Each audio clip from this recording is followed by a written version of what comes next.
नमस्कार दोस्तों, उम्मीद है आप लोग अच्छे होंगे। तो साइकोलॉजी के इस पार्ट में आज हम बात करेंगे कोहलर के सिद्धांत के ऊपर। कोहलर का अंतर्दृष्टि सूझ सिद्धांत। कोहलर का अंतर्दृष्टि सिद्धांत इनसाइट थ्योरी।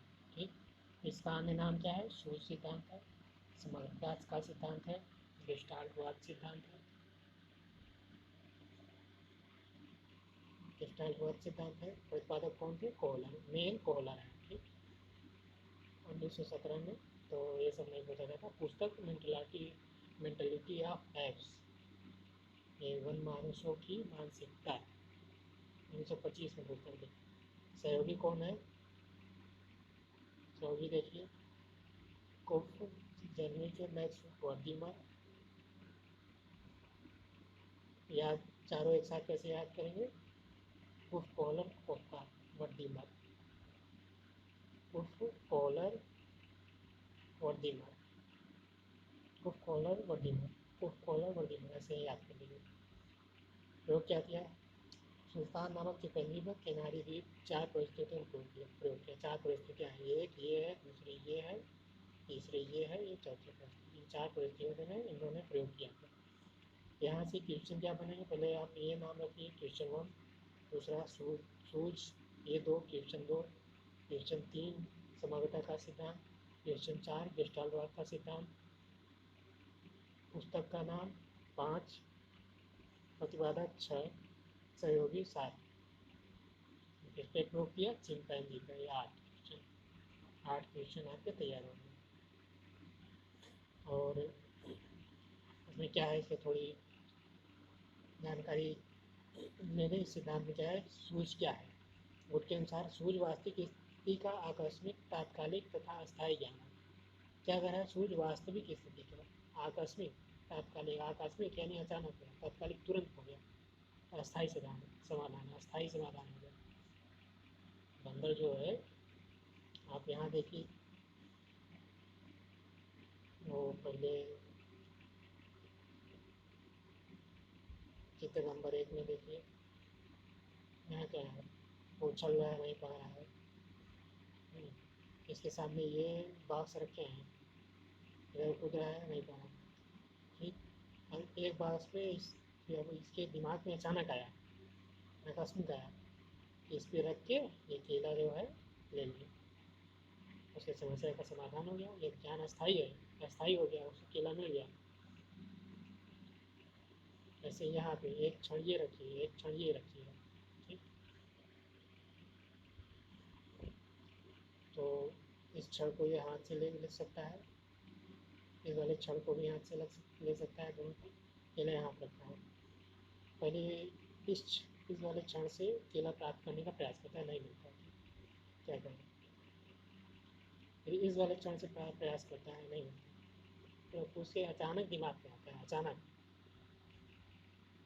अगर इन दोनों क्षण को मिला दिया जाए तब केला लेते हैं तो मिल जाएगा। तो इसने इन दोनों क्षण को मिला दिया, उसके बाद केला को अपनी तरफ खींच लिया।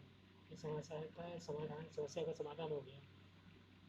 अचानक अचानक उसके दिमाग में ऐसा करते हैं तो क्या हो गया, प्रॉब्लम सॉल्व हो गई, या गया अस्थायी हो गया। उसे पता चल गया केला कैसे लेना है। किसी समस्या के केंद्रीय भाव को देखने और समझने की शक्ति सोच कहलाती है। सोच का मतलब ये होता है।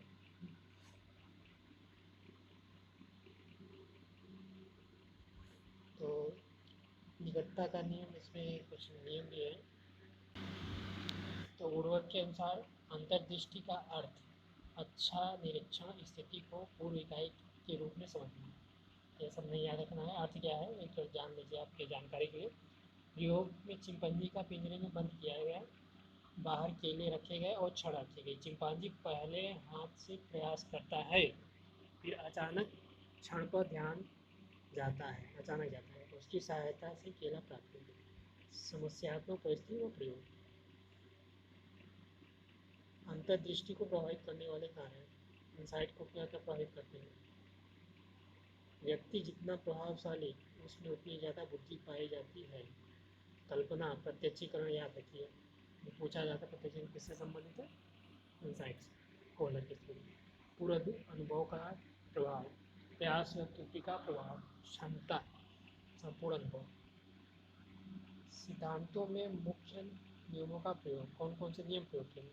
समता का नियम, लॉ ऑफ सिमिलरिटी, रूप, आकार, रंग में समता सहायक है, तो ये नियम तो नहीं आता। समता का नियम आप याद रख सकते हैं। दूसरा है निकटता का नियम, लॉ ऑफ प्रॉक्सिमिटी, निकटता सहायक होती है सोच में। आप उसके कोई समस्या है, समस्या जितना निकट रहेंगे उतना ही वो समस्या जल्दी सॉल्व हो जाएगी। तीसरा है निरंतरता का नियम, लॉ ऑफ कंटिन्यूटी, निरंतर या लगातार कार्य करने से सोच का विकास होता है, सोच का विकास होता है, निरंतर लगातार कार्य सोच का विकास होता है। आप उस कार्य में लगातार लगे रहें, कोई समस्या है तो आपको दिमाग में एक सूझ आ जाएगा, इंसाइट आ जाएगा, तो समस्या का सॉल्व कर लेंगे। अंतर्दृष्टि अधिगम की आवश्यकता क्या है? तो ये नियम आपको जो है 1, 2, 3 जो है नियंत्रण का नियम, समता का नियम, तो नियम नाम ही याद रखना है, वैसे भी नहीं याद रखना है, नहीं याद रखेंगे तो चल रहा आया नहीं है। अंतर्दृष्टि अधिगम की आवश्यकता, संपूर्ण इकाई का बोध अधिगम के लिए आवश्यक, संपूर्ण इकाई के लिए, यही समग्रता का नियम भी इसीलिए कहते हैं ना, इसे संपूर्ण इकाई की बात करता है, संपूर्ण टोटल सारी परिस्थितियाँ वो चिकंजी देखता है कि कैसे नहीं खेला, कैसे खेला है। दूसरा है लक्ष्य स्पष्ट होना आवश्यक है, लक्ष्य उसको पता था क्या लेना है। तीसरा, अधिगमकर्ता में विवेचन और सामान्यीकरण की शक्ति आवश्यक है, अधिगमकर्ता में विवेचन सामान्यीकरण की शक्ति आवश्यक है, वो विभेद कर सके, अंतर कर सके, सामान्यीकरण कर सके, जनरलाइजेशन कर सके।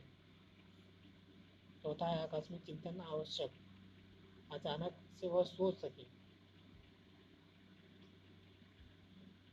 कि नहीं केले के लिए बार बार उछल रहा है, उछल रहा है, उछल रहा है, वो नहीं मिल रहा है, उछल रहा है, उछल रहा है। पाँचवा है अंतर्दृष्टि से व्यवहार में परिवर्तन हो जाता है। छठवा है तत्पर आवृत्ति, समाधान शीघ्र दोहरा जाता है, वस्तु नए रूप में दिखाई देती है, सोच का प्रयोग नई स्थिति में किया जा सकता है, ये है। और सिद्धांत के महत्वपूर्ण शब्द, ये शब्द याद रखिए, हाँ शब्द से पूछे जाते हैं, डायरेक्ट शब्द पूछेगा शब्द। पहला है आकस्मिकता, सडन, आहान, वैसे आहान होता है तो आकस्मिकता रहती है। दूसरा है समग्र, होल, संपूर्णता की बात करें, संपूर्ण अंशों के योग से बड़ा है वो, नोटिमर कहते हैं लोग, संपूर्ण अंशों के योग से बड़ा है, संपूर्ण जो है अंशों के योग से बड़ा है, ये अंश हैं छोटे छोटे, और ये संपूर्ण है, संपूर्ण है अंशों का योग कर देंगे तो संपूर्ण तो बड़ा ही होगा। तीसरा है प्रत्यक्षीकरण, परसेप्शन, पहले मैंने बताया, इसे याद रखें, संपूर्ण अवलोकन, पूरा अवलोकन करें।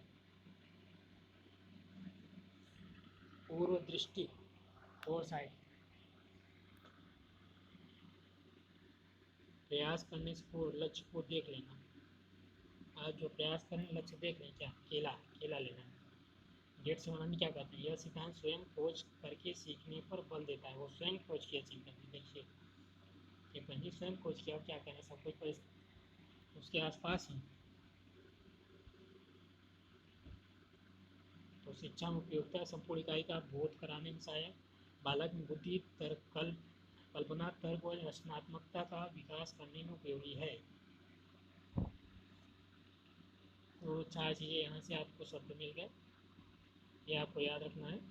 आकस्मिकता यानी सडन, समग्रता, संपूर्णता, होल, प्रत्यक्षीकरण, परसेप्शन, दूरदर्शी, फोरसाइट, इसमें से 3 जरूर याद रखिए।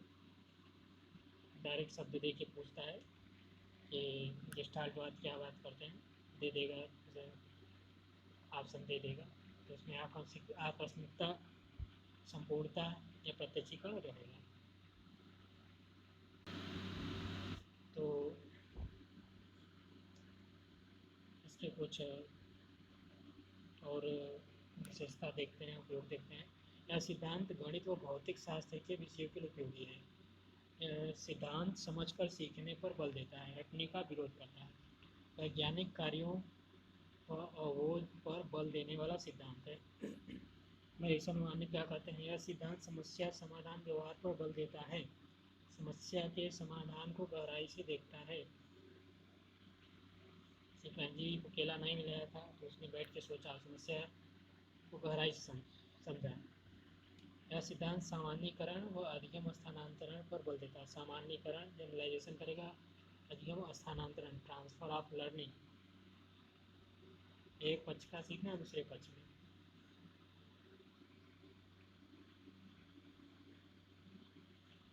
यानी उसने एक स्थिति में केला पहले ऊपर लटका हुआ था तो यहाँ पे केला लिया, अब इस ज्ञान का प्रयोग वहाँ पे रहेगा, बाहर केला रखा हुआ था, दो क्षण के द्वारा वो उसे लेना था। तो कहते हैं कला संगीत और साहित्य की शिक्षा में उपयोगी है, तार्किक प्रस्तुतिकरण उपयोगी, छठवा है एकीकृत सिलेबस और पाठ निर्माण उपयोगी, सातवां है उच्च मानसिक योग्यता का विकास। आगे अंतर्दृष्टि अधिगम विशेष, विशेष क्या है? अंतर्दृष्टि का अर्थ क्या होता है? अच्छा निरीक्षण, स्थिति को पूर्ण इकाई के रूप में समझना है, अच्छे से निरीक्षण करना है, सोचना है, समझना है। उसने क्या कैसे करनी, बैठ के अच्छे से निरीक्षण किया, आप केला कैसे ली, स्थिति को पूर्ण इकाई के रूप में समझा कि ऐसा करके दोनों डंडों को जोड़ के या बक्सों को रख के केला मिल जाएगा। इस अधिगम में समस्या को एक इकाई के रूप में रखा जाता है। यह एकीकृत सिलेबस और पाठ तार्किक पुष्टिकरण में उपयोगी है। तो ये सब बस जानकारी के लिए है। आगे इसमें देखते हैं प्रयास त्रुटि सिद्धांत और अंतर्दृष्टि सिद्धांत में अंतर क्या है, ये देखिए। प्रयास त्रुटि सिद्धांत में थर्माइल ने दिया, अंतर्दृष्टि कोहलर ने दिया, ठीक। दूसरा है सीखना प्रयास पर निर्भर करते हैं, ये सूझ पे करते हैं, प्रयास की बात करते हैं, सूझ की बात करते हैं। यह शारीरिक कुशलता संवेदना गामक प्रदान किया। बौद्धिक क्रियाएं प्रत्यक्षीकरण परसेप्शन मेंटल एक्शन। चौथा है मंद बुद्धि बालक और सभी के लिए उपयोगी, उच्च बौद्धिक योग्यता वाले के लिए उपयोगी। जैसे चिकंजी तो बुद्धिमान माने जाते हैं, लेकिन किसी और जानवर को कर दिया जाता है, क्या वो ऐसा कर पाता है? नहीं कर पाता है। जानवरों में ज़्यादा बुद्धिमान तो चिकंजी ही होता है। पांचवा है अधिगम धीरे धीरे या क्रमिक होता है, अधिगम आकस्मिक होता है। एक अधिगम आकस्मिक होता है, अचानक सीख लिया, अचानक से ध्यान देगा। छठवा है मन चेतन ज़्यादा सक्रिय होता है, अचेतन क्रियाशील।